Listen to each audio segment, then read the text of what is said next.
Alright, what's going on everybody, it's Liam here and welcome to today's video on the channel. Now clicking on this video, you're probably thinking, man, I've seen this video like 4 times from other content creators already. What could this guy have to say that is possibly different? And well, you're right, there's really not much. However, in this video, I do want to do things slightly different. I want to cover every single aspect of Wiz and all of the amazing stuff Wizard101 has done over the past year. Now, Wizard101 has been around since 2008, so we are now sitting at a whopping 15 years old. And this past year for Wiz has been absolutely huge. A ton of new players have gotten into the game, as of recently as well with the free membership. We see KingsIsle tried out in December, and they actually prolonged this into January. A lot of the player base has been asking KingsIsle to do this, because they generally believe that it would pull a lot of new players into the game. Now, personally, me, I'm somebody who has believed that Wizard101 being free, at least the first Arc 1, would be pretty beneficial to the game, and I feel like we can see that in the numbers even over on Steam here. I'll probably throw something up on screen right now for y'all to look at.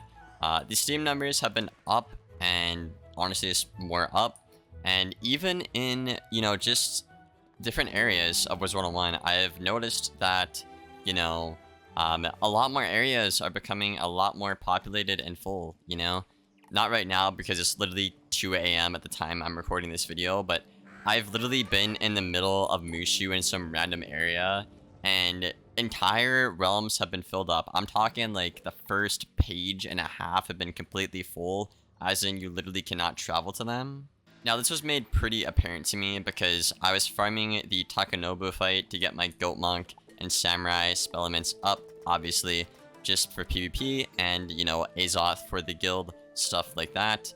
But we had this issue where there was so many people playing Wizard101 in Mushu in our area that our 4th player to farm literally couldn't teleport to us because we kept getting placed in, nearly full realms, so we had to keep on switching, and it was really annoying. So I've seen with my own 2 eyes, obviously on the Steam there, and literally just playing the game, having trouble getting into a dungeon because of how many people are there. I've seen that the game is doing great, even though a lot of players in the community right now would say the game is dying. I feel like a lot of the negativity that comes from the game is typically drawn from PvP. Now, I do some PvP over here on this channel, and I'll say it's not in a great space right now. However, if you look at these numbers, again, the normal PvE audience is obviously not hurting. It's doing a lot better than usual. So honestly, I'm really happy for KingsIsle. I may like PvP a lot, but I do want the game to keep on, going, have a lot more updates, a lot more support, a lot more love. Because at the end of the day, man, no matter how much I love PvP, it's just not the majority of the audience. It's not what the game is centered around. So you're probably asking yourself, okay, Liam, well, what is there to do in Wizard101 nowadays? Well, there's a lot to do. First off, guilds are now in Wizard101. If you've been playing over this past year, you will know that guilds are out. It's pretty cool, honestly. This has been, a highly anticipated thing to come to Wiz for a while now. But this is our guild house, the Dauntless Goats. I know the name is pretty cool. Picked it myself. It's pretty neat. Also, there are raids, which is basically some form of endgame content where the difficulty is ramped up to the ceiling essentially, and the drops you get are pretty cool. They're not way better than the normal PvE drops you get farming and questing, but they are something cool to go for. Also, you have these rematch gauntlets, which basically let you fight, famous battles over and over again, Malistaire. You can fight him when he's a level 150, or Meowyardi, Lord Nightshade, Krakapatra, Jade Oni. It's really freaking cool. Not to mention, there are also cool things like cantrips right here. So for example, if I buy a donate power cantrip right here, actually I just have one on my other wizard. Essentially what these cantrips allow you to do is when people are in battle, you can actually go ahead and cast some things into the battle. So right here, you're going to see me cast a pip into the battle, basically. And what that's going to actually do is my friends, my teammates, will actually get an extra pip before the round starts and we cast our spells. So it's pretty cool. There's obviously a lot of different cantrips. There's, ones that give pips like I used right there. There are also cantrips that give shields, you know, weaknesses, plagues, you know, even overtimes as well. As you can see right here, there are lots, and you can even like teleport to certain worlds. Like I can teleport to Northgard right here with this cantrip, and it's honestly a pretty cool quality of life update, and I enjoy using the cantrips a lot personally, even in battles, whether you're questing or doing some advanced combat.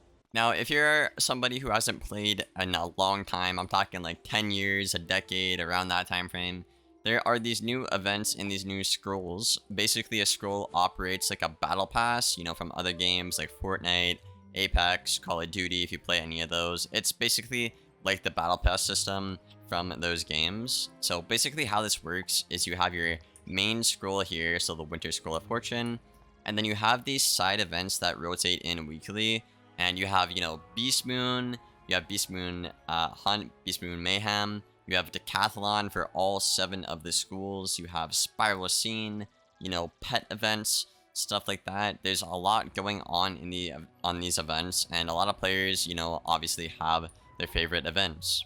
For example, I know a lot of people in my friend group that love doing Mayhem at Beast Moon, but they absolutely despise Beast Moon Hunt, or they despise Decathlon, or a lot of players love Decathlon but just hate Beast Moon. So it kind of creates this environment where a lot of players like to come back to the game.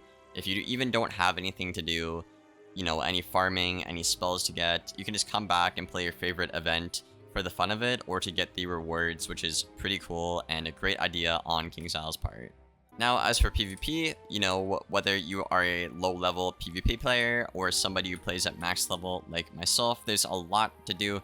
A lot has changed. As of right now, there are 4 leagues. There's a 40 to 50, I think 60 to like 69 league, a level 100 league, and obviously the max level 150, 160 league. Now, how this new PvP system works, basically, is if you don't fall between the level requirements, you actually cannot play that level. So if I go to the legendary one here, at a 160 wizard right here, and I try to queue up, right, I don't meet the requirements to play in this league. That is because it's like 60 to 69. Obviously, I'm level 160, I will destroy everybody in that league. So the PvP system basically just got a huge revamp. There's also a PvP Battle Pass, which is pretty freaking cool. I know me, personally, I do this on almost all my characters. It's pretty easy, honestly, to get these rewards. Like, you don't even have to win, but if you do win, you get, like you get something new almost every game. It's pretty good. You just have to PvP a little bit. There's obviously a lot of elixirs in here. Beast Moon, Lunare, you know, stuff for Decathlon, I think, as well. Housing items. It's pretty cool, and I would highly suggest trying to do this if you can.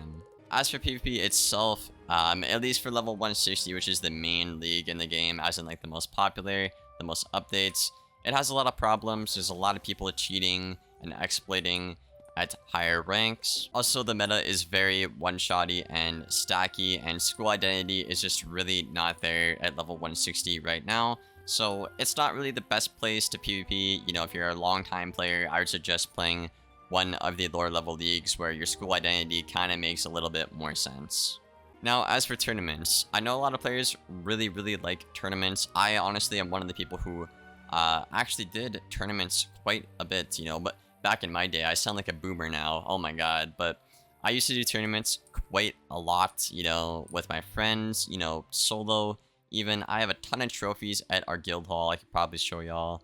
But tournaments, unfortunately, you do not get rewards anymore. As you can see here, under, you know, if I hover over the no rewards here, there's literally nothing you get from doing tournaments anymore. I believe the only thing you get is literally a trophy if you place top 3, which I guess that's pretty cool. Like, you can go for some collections like I have at my house or my guild hall, you know. It is pretty cool. It's pretty neat, you know, if you're into that kind of stuff. But aside from that, a lot of players just don't want to play it because there's nothing to play for. The tournament system before was kind of flawed, but I didn't think KingsIsle had to go the extra mile to just completely take it out of the game. I would love to do some tournaments right now, stack up on some blue arena tickets, and obviously craft some rare treasure cards to just go into ranked with. It would be really convenient, and it would honestly increase my playtime on the game. But I honestly think the trophies are pretty cool. As you can see here, we have them all over the guild hall. Pretty nice decorations in my opinion, but that's really all they're used for, you know. So I guess you could argue the housing community has something to play PvP for, but I feel like a lot of the PvP players just don't really have a reason to do tournaments anymore, and I think that's kind of bad. So what this results in is a lot of players not doing PvP tournaments and having a hard time making a bracket to even have the tournament. And then on top of that, players know that and don't try to even queue because they know they won't get a tournament. So it's kind of created a bad system, and I really hope KingsIsle can bring back tournaments in a more fair and appropriate way in the future. But I like the idea of tournaments, and I'm really looking forward to see them coming back in Wiz. Now, something you may have heard me talk about in this video is the Spellement system. Now, Spellement system is basically the spells you know and love, you know, like Triton, you know, Cyclops, Troll, you know, Thundersnake, you know, all those legacy spells that have been around for a long time.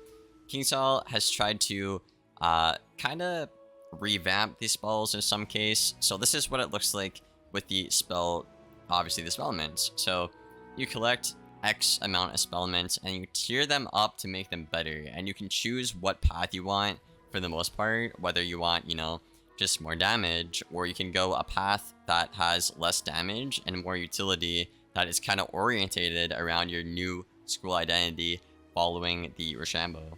Now, Spellements as a whole are kind of controversial. When they were introduced into the game, KingsIsle did a very lackluster job, to say the least, with that implementation, but I really hope they can get it right for the Arc 2 Spellements. I'm looking forward to cards like Leviathan, Rain of Fire, you know, Dr. Von's Monster to get, you know, a pretty cool audit. And yeah, I just really hope we can obtain them a lot easier in Arc 2 compared to Arc 1. Now, it's kind of hard to make one of these videos without talking about the new world that just came out literally a month ago, essentially. So that new world is Novus, and this world honestly is a huge step up from Lemuria, which was the last world we had. I honestly don't got anything against Lemuria. I liked the world quite a bit, actually. I enjoyed it as well, but I really think it, you know, really, you know, it took some swings and it really missed the ball a lot. However, Novus is just honestly so beautiful to look at. The music as well in some areas is just a vibe, you know. You can just like really just sit there and be like, hell yeah, man, like this music is some gas, bro, you know what I'm saying? As somebody who typically quests with, like, you know, Spotify on or something like that, I actually, you know, turned off my Spotify for this world and just jammed out to the music when I was questing, and I haven't really done that in Wiz personally in years, so I'm really happy. And honestly, again, like, hats off to the devs for doing a great and stellar job with this world.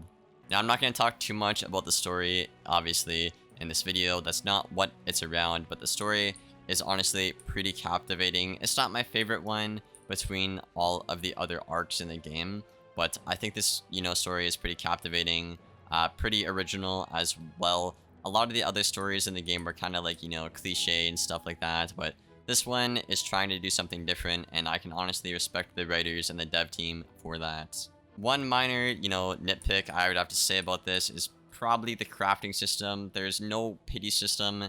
You've probably heard about this on Twitter. If you haven't, basically what I'm talking about is in the previous world, it was a lot easier to craft these pieces of gear. KingsIsle made the farming a lot more egregious this year, and they took away the pity system, which, you know, literally is what it sounds like, a pity system. Like, it makes it easier to obtain the piece of gear you want, but they made the farming a lot more difficult this year and took away the pity system. So a lot of players are unhappy, and that's honestly pretty much the only problem with the world, in my opinion. Now, another really cool update that Wizard101 got is basically the gold keys got reworked and audited, from the ground up. Stone and wood keys are still identical, but these gold key systems, basically, how KingsIsle wants it to work is make them extremely rare, gather a group of friends and people, and then you go in, do some super hard content, and get some cool rewards. Now, I've done about half of the gold key bosses available in the game ever since the revamp. They're honestly not that bad. Some are worse than others. You know, I'm looking at the one in Celestia.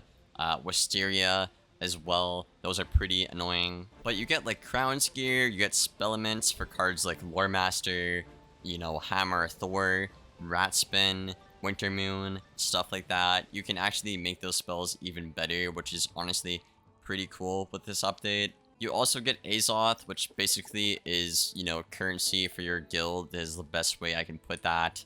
You know, you use Azoth to upgrade and expand upon your guild, get new islands unlocked, get new features, and it's honestly really, really helpful. Personally, my two favorite things about this update with the gold keys is you can actually get more Crown's gear. Now, if you don't know, you can get stuff like from the Wisteria pack in Wisteria. You can get Grizzleheim pack gear, obviously here in Grizzleheim at King Boar. And you can actually get some pretty cool Stitch gear for your wizard, you know, to look pretty cool. Like you can get the Elegant Boots, the Life Elegant Boots in Wizard City at the Spirit of Ignorance, which is a pretty easy fight, and it drops all the elegant gear for all the schools. Before, you would have to like either cough up some dough in the crown shop and, you know, spend like, what is it, 9 racks I think on a clothing bundle, which honestly I did that for all 7 of my characters when I got back in the game.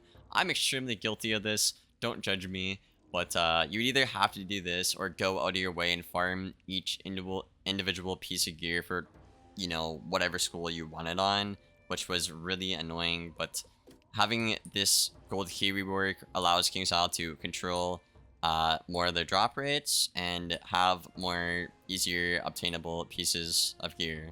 Now, the only bad part about this update, I would say, is a lot of players liked to farm Darkmoor for their gold keys, and KingStyle actually took that away and gave you other ways to obtain gold keys. Now, I'm not a fan, honestly, of this new way to obtain gold keys personally, as I feel like a lot of the you know, a lot of the community is, but you know, it kind of is what it is at the end of the day, man. That's probably the only bad part about this new key system. Overall, I'm really happy with the fights for the most part, and I'm really happy with the drops that got revamped with this gold key system audit. And yeah, at the end of the video here, I'm just gonna briefly talk about a couple of other things that I don't really think deserve a whole like couple of minutes to talk about. Is, you know, there's pets you can make in the game, which are pretty cool. You know, some pets are uglier than others, you know, respectively so. I'm not trying to talk wet at all. You know, pets are pretty fun to make. They are a little bit annoying to make sometimes though, but when you make a pet you want, it feels really good, which is pretty cool. There is Minstrology, which is a pretty cool thing if you are into that. You can make summon treasure cards to use in the Monster Dome, I believe. Or you can simply make them like into a house guest, which is pretty cool. I know we have some of those running around our guild somewhere. We have like a pirate and a dragon, I think. Or, oh yeah, we have these guys right here. These massive golden dragon worm things. So Monstrology is pretty cool if you're into that kind of stuff. Obviously, there's the events we talked about earlier on in the video as well. There's honestly so much to do on Wiz right now, you know. Even as somebody who has 7 characters max, I can always make a pet. I can always go farm for some more gear. I can always do raids. I can always work on my guild. You know, I can always max out my Monstrology. I can max out my Cantrips. There is just so much stuff to do on the game right now. And I feel like that's both a blessing and a curse. You know what I mean? And yeah, I don't know, man. I think Wizard101 is honestly doing pretty darn well going into 2023 in all aspects except for PvP, in my opinion. But let me know what you guys think in the comments below, and be sure to subscribe if you guys haven't already. I do post every single day, if not every other day, and a like rating would always be appreciated. But yeah, I hope you guys enjoyed, and I will see you guys in the next one. Thank you for watching, and as always, take care, guys.